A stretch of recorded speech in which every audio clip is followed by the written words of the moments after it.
Okay, welcome back. This is going to be another quick fast forward video. I thought the last one actually wasn't too bad. I watched it back. It was, I don't know, I think it was probably a bit more entertaining than sitting through somebody do quests in normal time. A quest such as this one, for example, was pretty dull to play through. This is a quest that is kind of like a leftover from vanilla. Like I've mentioned previously, Ashenvale has been, for the most part, completely revamped. There are a lot of kind of iconic quest lines and things like that which are still the same, and this is one of them. Kind of killing some furbolg. I don't even know what they're called. There you go, furbolg.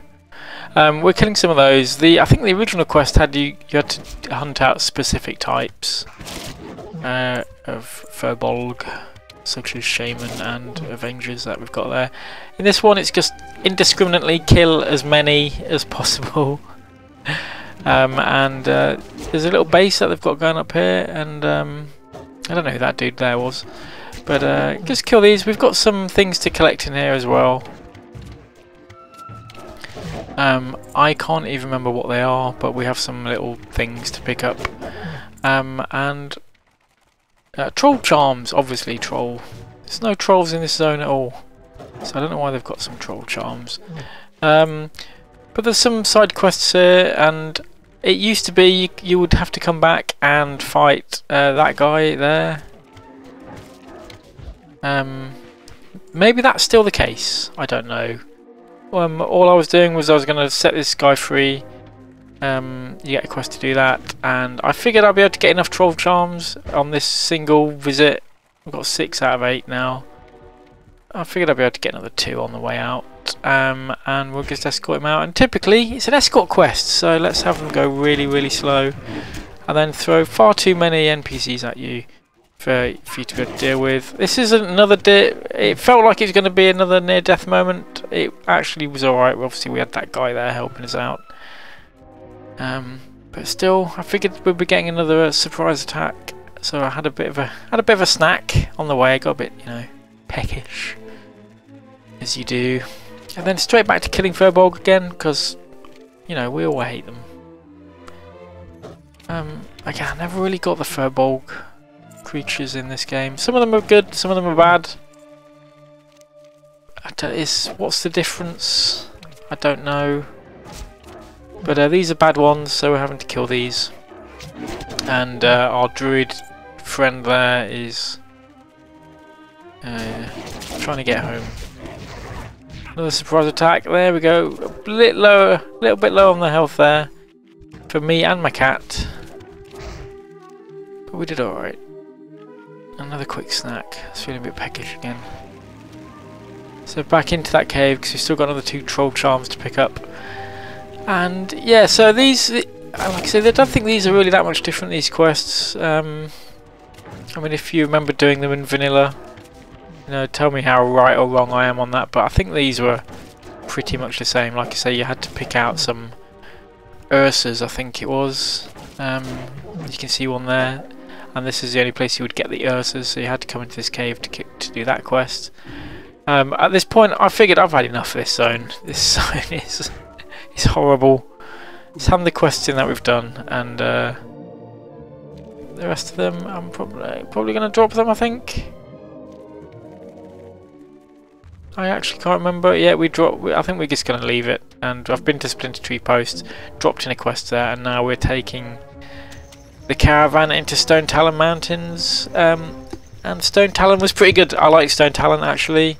There's some good quests in there. Some of those I'm going to keep in fast forward, some of those I'm not, because some of them are pretty cool. There's a good little storyline progression that goes on through it, but the introduction is buggy as hell. So we get stuck in this caravan, can't get off it. The NPCs I think were supposed to get off and do some fighting, but they don't, so after about a minute or so you get off it and you can continue with your questing. And first one they get you doing, and you know what, I think I did this quest wrong, but we've got these mines here, and there's also some stealth guys, and I think maybe in hindsight you're supposed to drag the stealth guys over the mines. But I don't do that. I just attack them instead. I can't see what the mines, they don't serve a purpose otherwise. So I don't know. Again, maybe I did this wrong. But the guy or guys that I did attack didn't seem to die particularly quickly. So compared to the rest of the guys in the zone, that is. So the other people, as you'll see, die a lot quicker. There's all these flying things overhead as well. I don't really know what that's all about.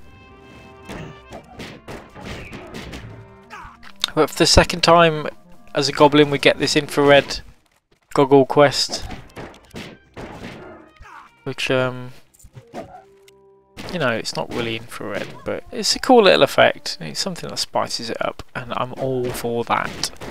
Anything that adds a little twinge of originality.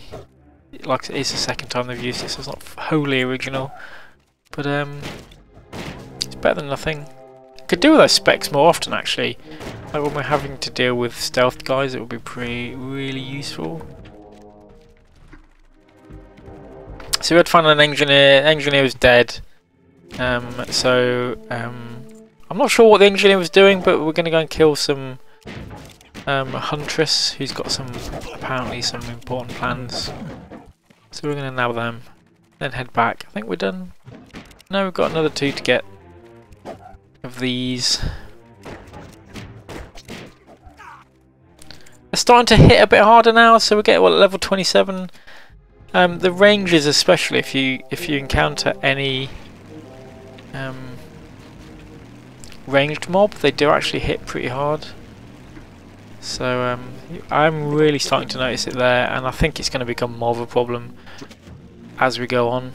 So it's a case of basically all the time petting first, let the pet get aggro, and then take it from there.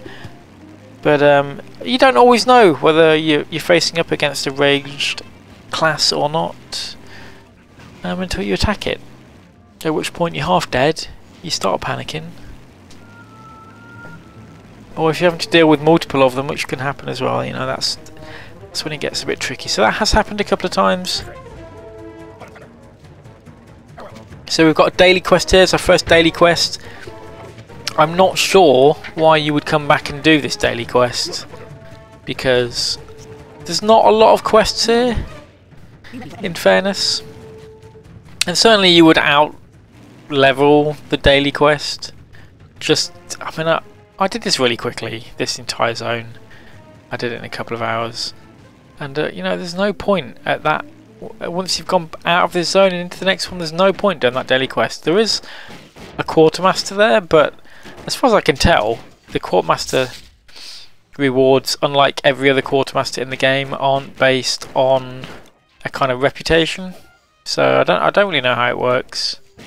Maybe I'm missing something again, but now at this point we've got 20 Alliance soldiers killed, and the ones I'm fighting here are actually pretty tough. They're not dying very quickly at all. And also I've gone into combat. This zone seems a little bit buggy. I'm in combat this entire time for some reason. Don't know why. But normally when you get packs of mobs like that that I was attacking, sometimes you can get one of them just peel off for no reason whatsoever. And so that's why I kind of moved on. I didn't really want to be risking it too much.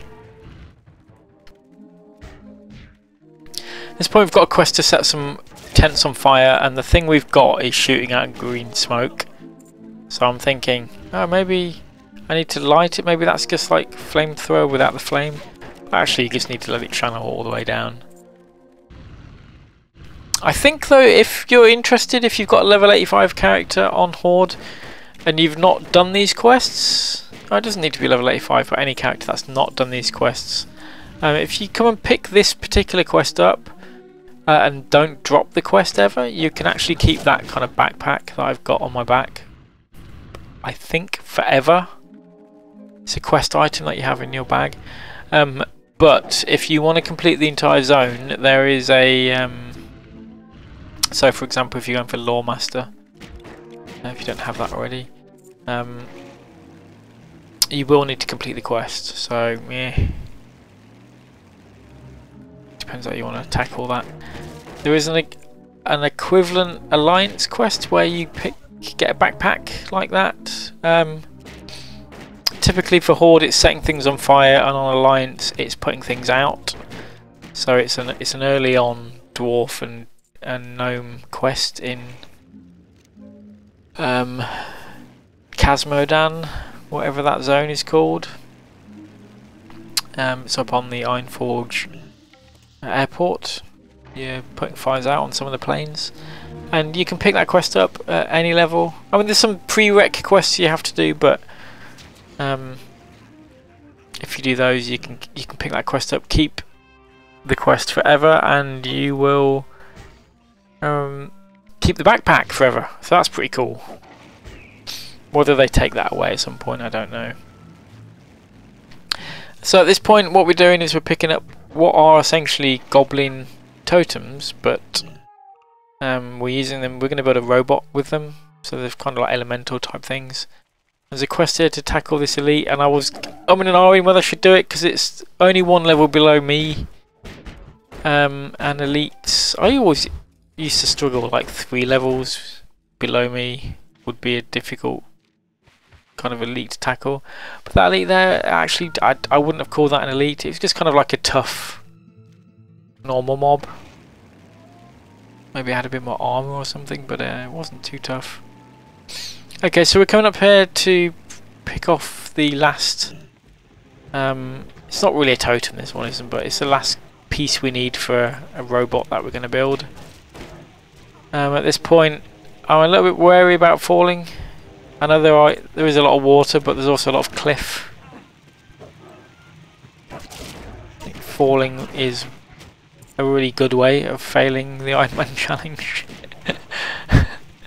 Like I've mentioned previously, I'll probably disengage off. That's probably what's going to get me in the end. See, oh, the cat almost fell off then. So yeah, we're just slowly working our way around here. There's the last item. And at this point, I couldn't remember how deep the water was, so I'm not going to jump off, just in case.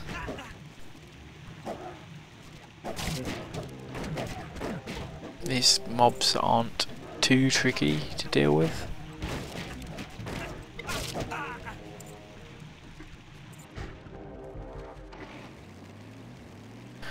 Okay, so we're going to head back to base. It's a bit of a drive.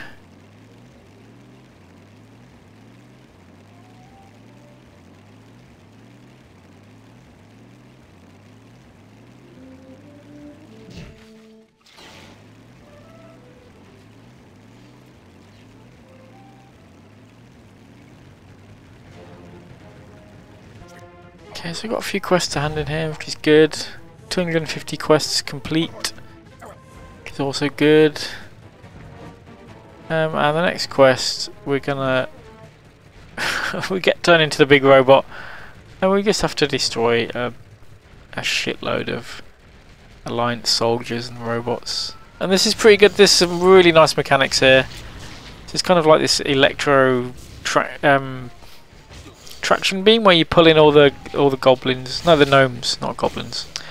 Then you shoot them all out again, and that's pretty awesome. I really like that. There are quite a lot of quests in the game where gnomes get slaughtered. I think it's a running joke with Blizzard. They don't like them any more than any of the players do. So that was a pretty fun quest. It's one of those where actually I would have liked to kill more. But it's mixing it up, so that's all good. Level. What level are we? I actually can't see because my render screen is too small. 29. So this is going pretty good. The quests in here actually, they are good. A lot more XP than we were getting in the previous zone, which is like really good. 3.3 thousand XP. It's pretty awesome. I liked this mine. It's pretty good. 4 quests in here to do, and there's nobody else doing them, so it's basically kill stuff, collect stuff, and right click on some dudes. That's it. Nice and simple. But the mine layout does remind me of the Netherwing mine. For those of you that are familiar with the Netherwing dailies in Outland, the Netherwing mine is an absolute pain in the arse. Actually, there's a little bit of a trick to it. If you're a goblin, you can bypass most of the mine with your rocket jump, which is nice. The Netherwing mine, that is, not this particular one.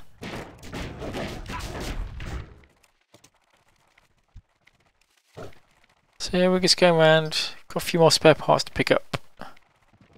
We're just looking for spare parts at this point, and interestingly, it looks like there's an alliance equivalent to this quest.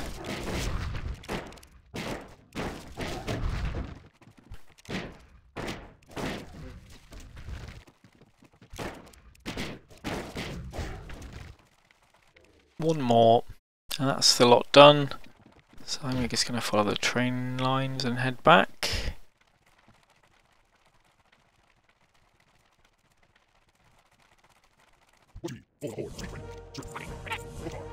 Lovely, that's like 10k XP there. More than 10k for the lead-in quest. So that's really good.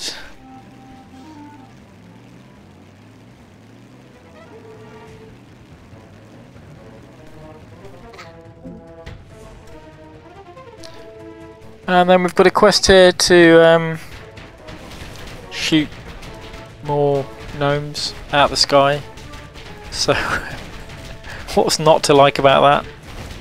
Again, it's a quest. I don't think you can fail a quest like this. So, you know, it's a good little diversion.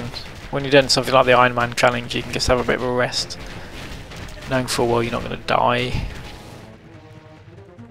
And that's that. So as we're going, we get kind of like we're getting this rank up through this this army base that's been set up there. It doesn't give you anything, so you get a buff, but it's not giving you a buff to stats or anything like that. So at that point, I was just commenting on the fact we've passed over a big spider's web. So that's not sure about you, but I'm not a big fan of spiders. In the UK, we don't have any. I don't think we have poisonous spiders. You might get a spider that'll bite you, but I mean it's a tiny little spider. And I think consequently in the UK, whenever we see the spiders that we get, that other people get all around the world, especially like Australia and the US and South America and whatnot, that's some scary shit. So I'm not, I don't suffer from arachnophobia or anything like that, but I don't like spiders. And when you get massive spiders like you do in the quest that we've got coming up, yeah, that's not good. It's not good.